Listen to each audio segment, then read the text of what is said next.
Siamo a Pocenia, nel nuovo sito dell'Execo, e abbiamo fatto un grande lavoro di pulizia, di sgombero di rifiuti, diverse tipologie, dai RAEE, pericolosi, non pericolosi, a lana di roccia, guaina,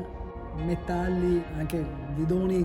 con olio piuttosto che con prodotti. Abbiamo fatto un grande lavoro di selezione e soprattutto identificazione dei rifiuti per avviarli agli impianti di smaltimento finali. Abbiamo fatto una prova generale di quello che sarà questo impianto sostanzialmente e abbiamo tolto una quantità di rifiuti, questo lo voglio assolutamente sottolineare, che era abbandonata qui. Prima dell'asta fatta dall'IVG, quindi dal Tribunale di Udine, qui dentro, grazie a un fallimento o a causa di un fallimento, c'erano abbandonati dalle 150 alle 200 tonnellate di materiale, di rifiuto. Ecco, noi abbiamo preso in mano questo e grazie anche al Tribunale abbiamo anche preso l'affidamento per questa attività di bonifica e abbiamo pulito tutto, addirittura questo che è all'interno abbiamo anche risanato le pareti dando